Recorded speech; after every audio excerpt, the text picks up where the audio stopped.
Good afternoon. It is 12:37. We have a quorum. The Committee on State and Local Government will come to order. It's Tuesday, March 4th, 2025. The time is 12:37. First item on the agenda is SF 509 with Senator Mann.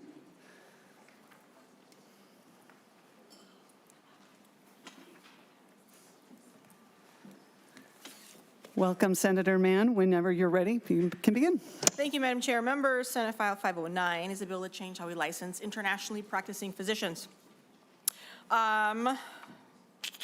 Is there an amendment, an A3?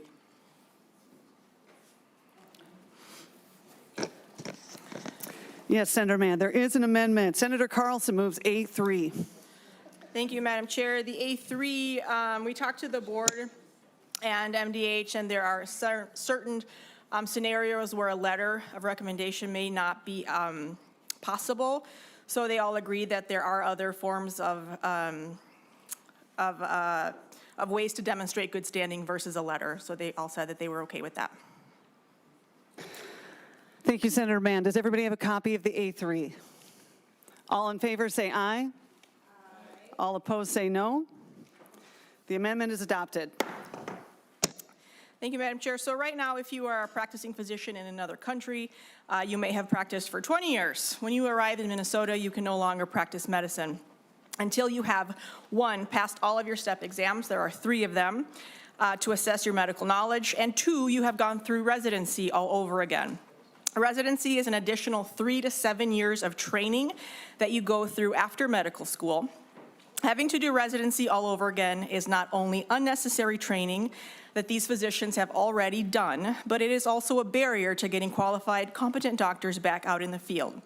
It may sound like no big deal until I tell you that we don't even have enough residency spots for the kids graduating medical schools here. So we are preventing people from practicing medicine because there are no residency slots and not because they don't know how to practice medicine. It's estimated there's about 250 to 300 doctors in Minnesota who cannot practice medicine right now. So what this bill does is it removes those residency requirements and replaces it with other requirements so that an experienced practicing physician would be eligible to practice in Minnesota if they have graduated medical school, have been practicing medicine for at least 5 out of the last 12 years. They passed all 3 of their STEP exams, proving they have appropriate medical knowledge. They then will practice in Minnesota for 2 years in a rural or underserved area under the supervision of another physician. They will have multiple letters of recommendations along the way with multiple check-ins with the medical board, and they will require the same documentation that residents have when it comes to their competencies. If all of these requirements are met, then they will receive a license to practice medicine, and this will do 3 things. It will diversify our workforce because patients feel more comfortable when their doctors look like them. It will increase the number of doctors practicing medicine since we do have a physician shortage, and it will open up residency slots for the newly graduating physicians who actually need the training. We are not the first state to do this. And with that, Madam Chair, I do have some testifiers. Thank you, Senator Mann. I believe the testifier is online. Is that correct? If you could state your name, turn on your camera for the record, you may proceed.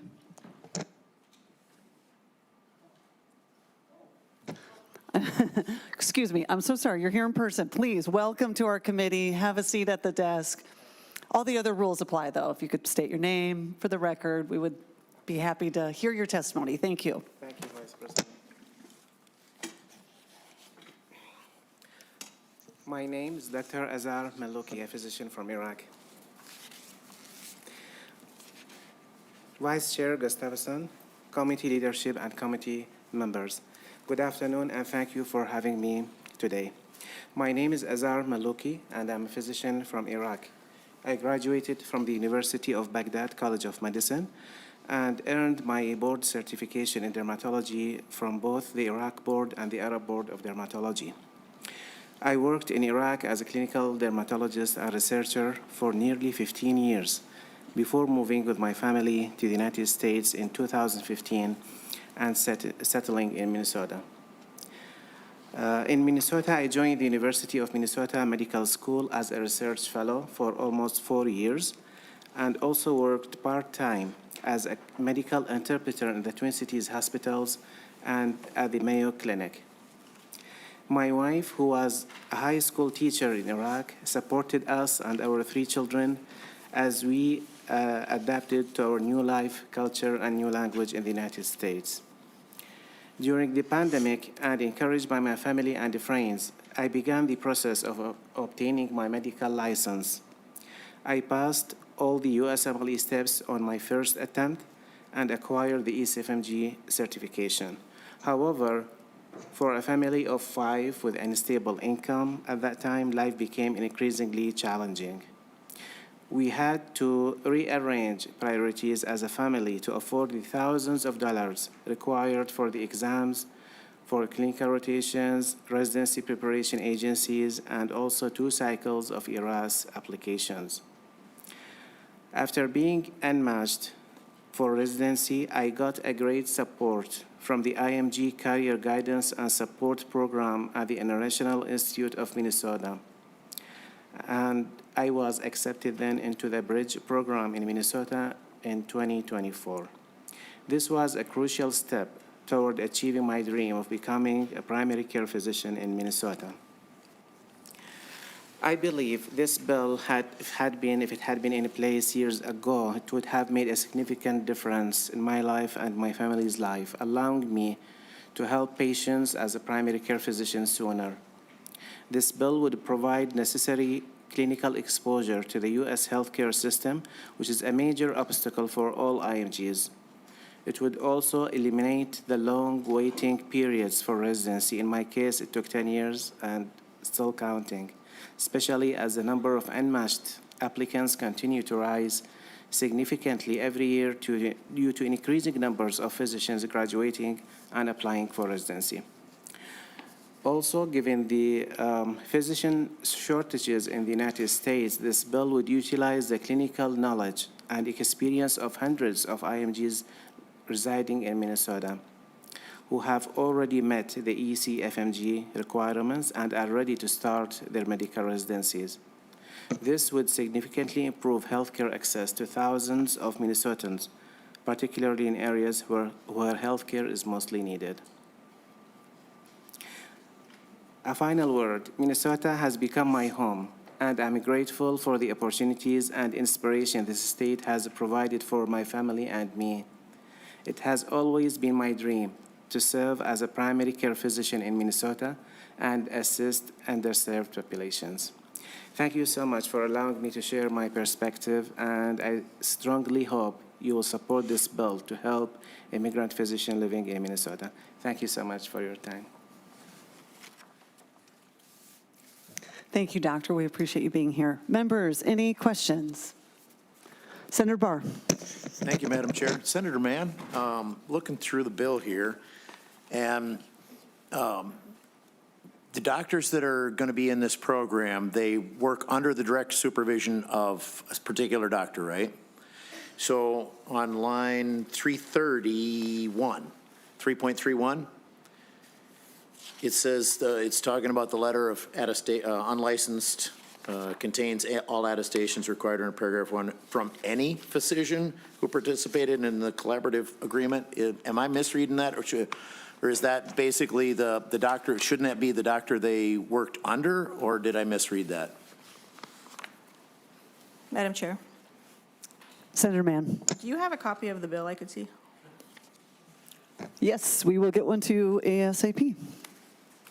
Here it comes.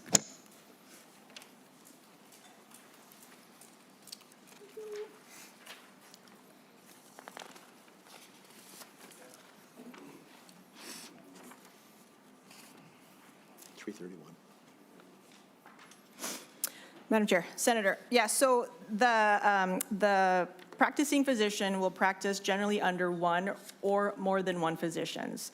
Generally, they'll have a relationship with one physician who will do most of the supervising, but if there has been more than one physician there, that they will require letters from those physicians as well. Senator Barr, follow-up? Yeah, real quick. Thank you, Madam Chair. Maybe there, instead of any physician, because the way I'm reading it now is it could be any one even if they hadn't worked under them on that program. So if you could just tighten that up a little bit before the next committee stop, please. Senator Mann? Madam Chair. Senator, yeah, so it says from any physician who participated in the collaborative agreement. So that means that it was a physician who was supervising that doctor in that collaborative agreement. Senator Barr? Thank you. Members, any other, Senator Lang. Thank you, Madam Chair. And Senator Mann, I like the bill. I think it's a good idea. A lot of shortfalls in rural Minnesota, especially. So experience those on a daily level. I'm just curious as to, does it apply, you got a couple chiropractors on the bill, does it apply to them? and then I'm also, should probably be cautious about how I talk about nurses, but we also have a nursing shortage. Does this apply maybe beyond the scope of just a physician? Senator Mann? Madam Chair, Senator, so this bill is just for MDs, DOs, physicians. We are in conversations about other midwives, nurses. We haven't had a conversation about chiropractors. Really? Yeah. But we are talking about other people, dentists even, so we are having those conversations. Senator Lang, follow-up? Members, any other questions? Senator McQuaid? Thank you, Madam Chair. And Senator Mann, I told you this last year, and I'll tell you it again this year. I remember when I was in college, I was coming home from a party, and the man who was driving my cab, I was like, oh, where are you from? And he said he was a refugee. And I said, oh, what'd you do in your home country? He said I was a brain surgeon. And I was thinking to myself, a brain surgeon has no business driving around 20-year-old me. He should be doing brain surgery. And it was simply because of all of the barriers that were in place for him actually continuing to be a physician, a surgeon. And so, I've asked you before sarcastically, like, are bodies made differently in other countries? Do they have different, placements for the heart or lungs or kneecap numbers or whatever? And the answer is obviously no. And so I just think this is a really good first step. And I think the, other professions of people who come here, I'm glad you're working on that because I think that's important too. But this is just a really good first step, and I'm glad to see it move again with bipartisan authors, and I hope to see this in law at the end of this session. So thank you for bringing it. All right, thank you. Seeing no further discussion, Senator McQuaid moves that SF 509 as amended be recommended to pass and re-referred to the Committee on Finance. All those in favor say aye. Aye. All those opposed say no. The motion prevails. SF 509 as amended is recommended to pass and re-referred to Finance. Thank you, Senator Mann. Up next, Senator Howe is here with SF 1491. Senator Howe, whenever you're ready, you may begin. Thank you, Madam Chair and members. Senate File 1491, basically with the shortage that we have out there of volunteer firefighters and paramedics, what this basically does is allow firefighters and first responders to volunteer firefighters and EMS providers to buy a set of tires once every 3 years on the contract price. So it's a no-cost item, but it's just kind of an incentive to another bonus thing for firefighters and EMS providers to make sure they got good tires on their rigs when they respond. So that's the bill. Members, any questions? Senator Lang. Does it have to be, thank you, Madam Chair. Does it have to be voluntary? What about the EMS guys that get paid and still drive a lot, like say 65,000 miles a year? Senator Howe. Sorry to say, Senator Lang, this is only for the volunteer folks. Those guys that get paid the big bucks are going to have to buy their own tires.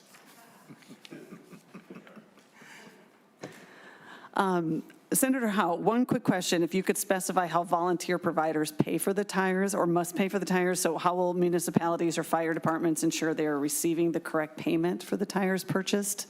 Can you say anything more about that in your bill?